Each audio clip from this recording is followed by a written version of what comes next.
అందరికీ నమస్తే అండి. Welcome to Devi food logs.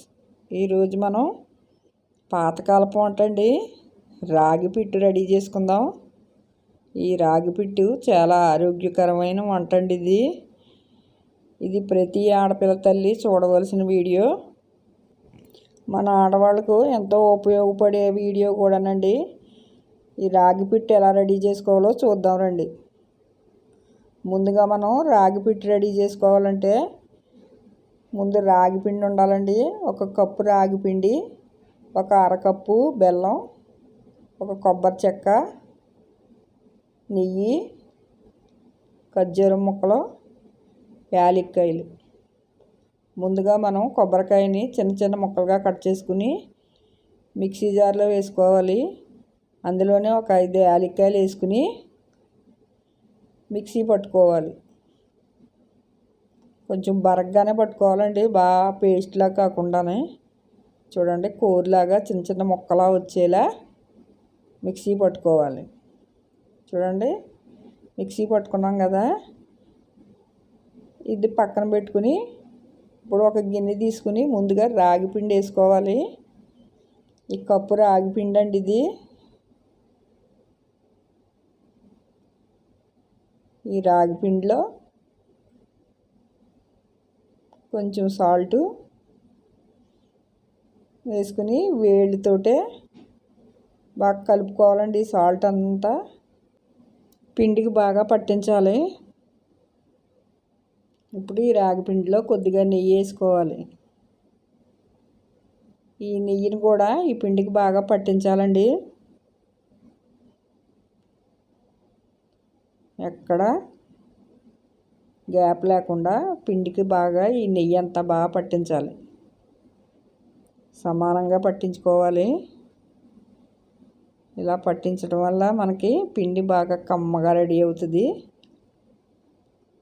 మనం ఉక్కించేటప్పుడు విడివిడిగా రెడీ అవుతుంది. ఇప్పుడండి నెయ్యి పట్టించేసిన తర్వాత కొద్దిగా నీళ్లు పోసుకుని ఈ పిండిని తడుపుకోవాలి. ఈ పిండిని కొంచెం కొంచెం నీళ్లు పోసుకుంటూ, పొడిపిండి కదండి, తడిపిండిలా రెడీ చేయాలి. ఒకేసారి పోసుకోకూడదండి, వెంటనే ముద్ద అయిపోతుంది. ఈ పిండి మాత్రం ముద్ద అవ్వకూడదు, పిండి మాత్రం తడాలి. చూడండి, కొంచెం కొంచెం నీళ్లు చల్లుకుంటూ పిండిని తడుపుకోవాలి. నీళ్ళు ఎక్కువే పడతాయండి, కానీ కొంచెం కొంచెం వేసుకుంటూ తడుపుకోవాలి. పాత పిండి అయితే ఎక్కువ పడతాయండి, కొత్త పిండి అయితే ఎక్కువ పడవు. ఆరిపోయిన పిండి కదండి పాతది అయితేని కొంచెం నీళ్ళు ఎక్కువే పడతాయి. కొంచెం కొంచెం తడుపుకుంటానే పిండి అంతా తడుపుకోవాలి.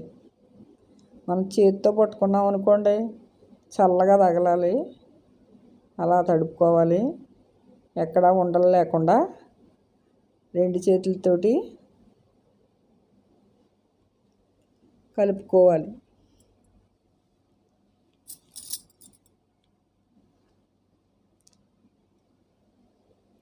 చూడండి, ఎక్కడా ఉండలేకుండా బాగా తడుపుకుని కలుపుకుంటూ ఉండాలి. రాగి పిట్టుకి ఇలాగే చేయాలండి. మనకి నీళ్ళు సరిపోయాయని ఎలా తెలుస్తుందంటే, మనం గుప్పుడుతో పట్టుకున్నప్పుడు ఉండవ్వాలి, మళ్ళీ నలిపేసినప్పుడు పిండిలా రెడీ రాలిపోవాలి. చూడండి, ఎక్కడ ఉండలేకుండా గుప్పుడుతో పట్టుకుంటే ఉండలా అయిపోతే రెడీ అయిపోయినట్టే అండి అది. ఇప్పుడు ఒక గిన్నె తీసుకుని ఆ గిన్నెలో ఒక 1/2 లీటర్ నీళ్ళు వేసుకోవాలి.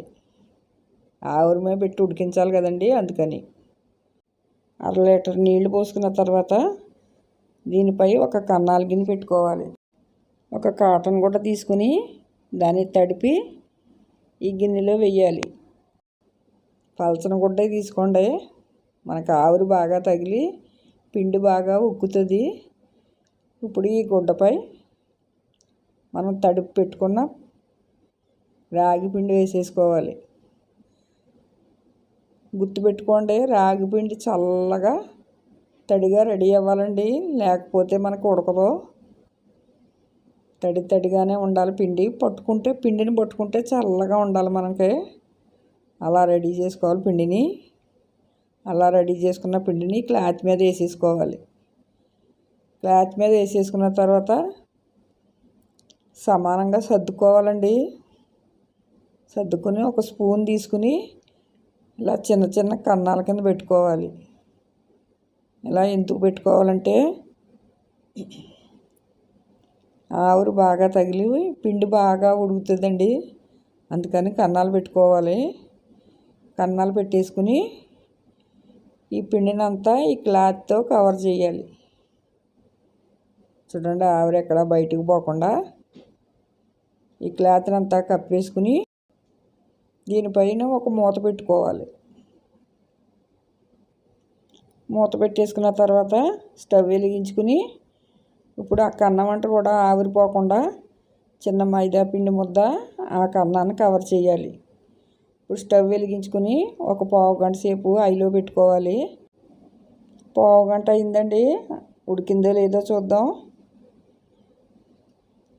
చూడండి, మనం ఎలా కప్పామో మళ్ళీ అలాగే తీసుకోవాలి. ఆ క్లాత్ని తీసుకుని పిండి ఉడికిందో లేదో చూద్దామండి. ఒక స్పూన్ తీసుకుని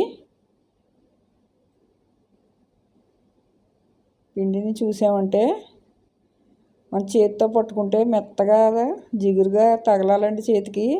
అలా అయితేనే ఉడికినట్టు. ఆ పిండి కూడా ఉడికితే మంచి బ్రౌన్ కలర్ వస్తుంది. ఇంకా ఉడకలేదండి పిండి. పావు గంట హైలో పెట్టాం కదా, మళ్ళీ మూత పెట్టేసుకుని ఇంకో పావు గంట సేపు సిమ్లో పెట్టుకోవాలి. మొత్తం మీద అరగంట సేపు ఉడకనివ్వాలండి. అప్పుడే కానీ మనకి సాఫ్ట్గా ఉడకదు. చూడండి, మళ్ళీ పావు గంట అయింది. ఇప్పుడు ఉడికిందో లేదో చూద్దామండి. చూడండి, ఎలా వేసుకున్నామో మళ్ళీ అలా నెమ్మదిగా తీసుకుని ఒక స్పూన్ తోటి కలిపి చూసుకున్నామంటే ఉడికిందో లేదో తెలిసిపోతుంది. చూడండి, ఉండలా రెడీ అయింది కదా. చేతితో పట్టుకుంటే మనకి జిగురుగా కూడా అనిపిస్తుందండి. రాగిపిండి ఉడికిపోయింది మనకి. ఇప్పుడు స్టవ్ కట్టేసుకుని ఆ వేడి వేడి రాగిపిండిని ఒక గిన్నెలో వేసుకోవాలి.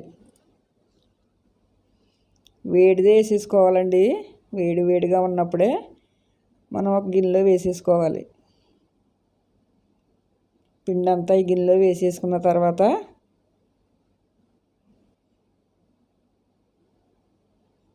ఆ పిండిలో మనం బెల్లం కూరుకున్నాం కదండి సన్నగానే, ఆ బెల్లం కూరను కూడా వేసుకోవాలి. ఒక కప్పు రాగి పిండికి అరకప్పు బెల్లం పడుతుందండి. ఈ బెల్లాన్ని అంతా వేడిగా ఉన్నప్పుడే వేసేసుకుని ఇందులోనే మనం తురుము పెట్టుకున్నాం కదా కొబ్బరి కూరను కూడా వేసుకోవాలి. నేను ముప్పేట మీద ఉన్న కాయ వేసుకున్నానండి. టేస్ట్ ఎక్కువగా ఉంటుందని. మీరు ఎండు కొబ్బరి అయినా వేసుకోవచ్చు, మీరు ఏ కొబ్బరి అయినా వేసుకోవచ్చు. నేనైతే పచ్చిదే వేసాను, ఇంకా రుచి బాగుంటుందని. ఇప్పుడు ఖర్జూరం ముక్కలు నాకు ఇంట్లో ఉన్నాయి కాబట్టి వేసుకున్నాను. మీకు లేకపోతే వేసుకోకండి. వేడి వేడి నెయ్యి వేసుకుని ఈ వేడి వేడిగా పిండి ఉన్నప్పుడే బెల్లం అది వేసుకుని బాగా కలిపేసుకోవాలి. మీ దగ్గర డ్రై ఫ్రూట్స్ ఉంటే చిన్న చిన్న ముక్కలుగా కట్ చేసుకుని వేసుకోండి. వేడి వేడి నెయ్యి వేసుకోండి. ఆ వేడికి బెల్లం అంతా కరిగిపోతుంది. ఈ సోడిపిట్టు రెడీ అయిపోయిందండి. ఈ సోడిపిట్టు ఎంత ఆరోగ్యమైందో చెప్తాను వినండి. ప్రతి ఆడపిల్లకే పెట్టవలసిందండి ఈ సోడిపిట్టు. ఈ సోడిపిట్టు తినటం వల్ల రక్తహీనత ఉండదు, ఎముకలు గట్టిపడతాయి, నడుము నొప్పి ఉండదండి, కొత్త రక్తం పుడుతుంది, చిన్నపిల్లల ఎదుగుదలకు ఉపయోగపడుతుంది. ప్రతి ఆడపిల్ల పెద్దదైనప్పుడు ఇది కంపల్సరిగా 3వ రోజున పెడతారండి. కడుపు నొప్పి కానీ నడుము నొప్పి కానీ రాదని. ప్రతి వాళ్ళు తినవలసిన ఆహారం అండి ఇది. వారానికి ఒకసారైనా ఇలా పెట్టండి. నెలసరిలు కరెక్ట్గా రానోళ్ళు తప్పకుండా ఈ సోడిపిట్టుని వారానికి ఒకసారైనా తినాలి. నేతితో చాలా రుచిగా ఉంటుంది, కమ్మగానే. ఒకసారి మీరు ట్రై చేసి ఇలా తినండి, మళ్ళీ మీరే తింటారు. ఇలా పొడిగా గిన్నెలో వేసుకుని స్పూన్ తోటైనా తినేయచ్చండి. లేకపోతే ఇలా లడ్డూలా చుట్టుకున్నా తినొచ్చు. ఎలా తిన్నా ఆరోగ్యమే అండి ఇది. చూసారండి, సోడిపిట్టు రెడీ అయిపోయింది. తప్పకుండా మీరు కూడా ఇలా ట్రై చేయండి. వీడియో కనుక నచ్చినట్టయితే లైక్ చేయండి, షేర్ చేయండి, సబ్స్క్రైబ్ చేయండి.